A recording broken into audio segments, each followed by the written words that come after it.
Dr. Yatin Mehta, Chairman of Medanta Institute of Critical Care, joins us. Good evening, Doctor. Thank you so much for speaking to Mirror Now. There has been a lot of discussion and debate ever since Bharat Biotech first received the go-ahead from Indian authorities to start administering vaccines. There were questions about its efficacy. Does this WHO nod completely put that debate to rest? Completely and absolutely. I think there were no naysayers in India also. Probably some Indians always have a problem with anything developed in India. But I think we should be proud of it that our our scientists developed it, and we did the trials also in India, and it's a completely efficacious and safe vaccination. And finally, WHO has also seen the light of day. I think they were normally following the normal procedures, which does take time. So this does solve two problems, as rightly said, the vaccine export, easily export, and also travel of people, because there was a substantial number of people who were already vaccinated with Covaxin and who were not able to travel abroad.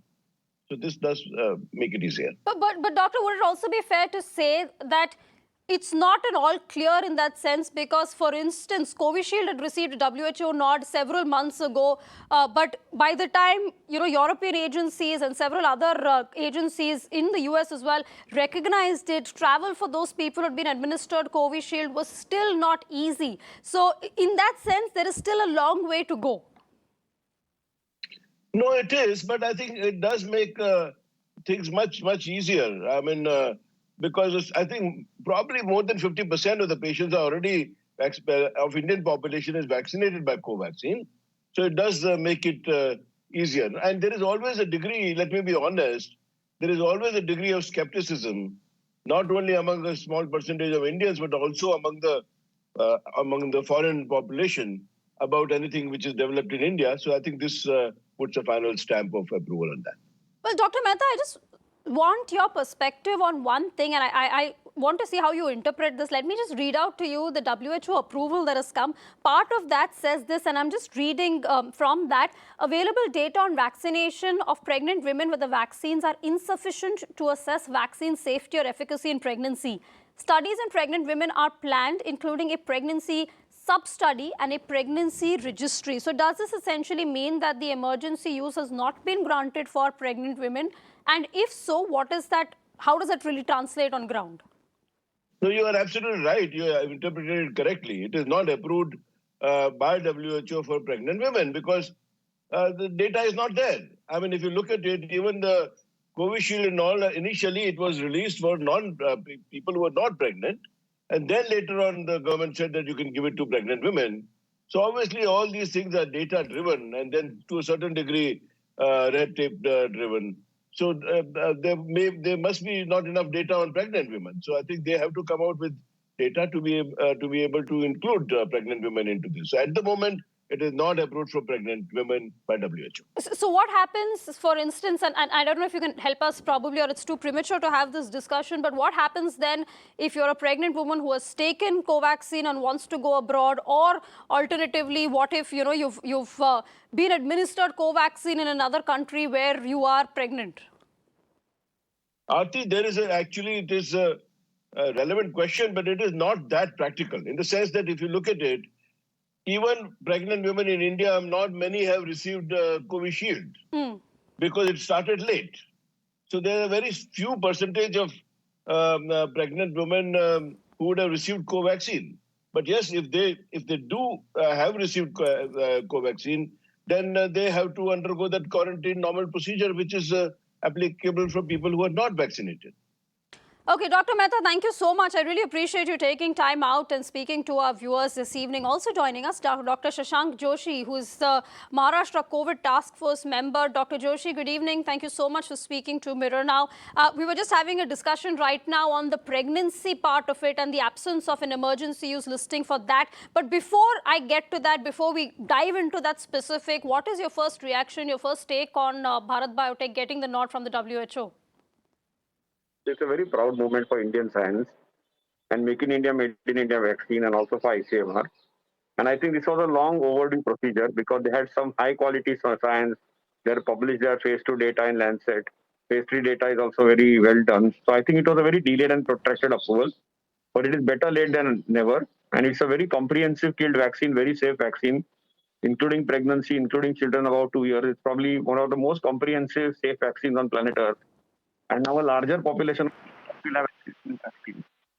I think Indians already had access to this vaccine, and I hope that they are able to ramp up the production so that they can supply it to all the countries in the world. And also remember, this is one of the few vaccines in the world which is very useful against all strains of the virus. Yes, that's true. And I hope really all the naysayers, people who've raised questions over Covaxin, this settles that debate, this settles their doubts, and all those who are hesitant come out and get vaccinated.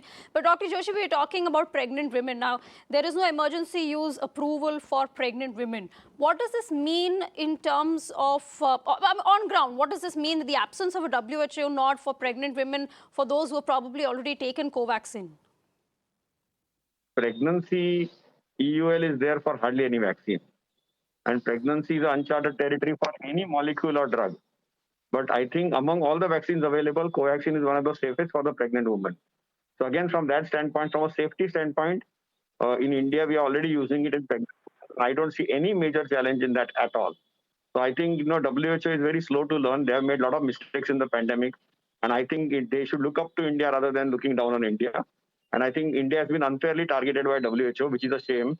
And I hope that their better sense prevails on them.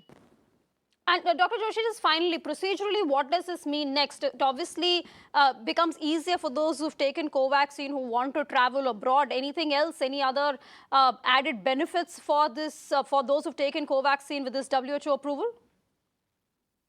I think I don't think there is any major issue because you see for travel, you don't need to have a Covaxin approved. A lot of countries, including US, or Oman, Australia, already had approved it. So only thing is the quarantine restrictions may change. For example, in UK, even after WHO listing, it will be very peculiar to see whether they approve it and they allow people with Covaxin to travel to UK. Yeah. Each country has their own laws, and they are not based sometimes on science. They are based on some politics and their whims and fancies. So I hope better sense prevails and science wins over all other factors. Well, certainly, Dr. Joshi, you have been a face of that, the science and the reason. You've always been telling people to get vaccinated and allaying any concerns. Thank you so much for speaking to Mirror Now. I appreciate it. I want to go back to Ayushman. Ayushman, now, it has been a long journey to get this WHO approval. It's not been a short process. In fact, the WHO even said we're not going to cut corners when it comes to giving this nod. So it's been a long, drawn-out process. Yes, Arti. In fact, if you see the timeline right from July, the data was being given to the WHO, and from September onwards, the anticipation was that somewhere down the line, it is going to be time will be definitely very soon.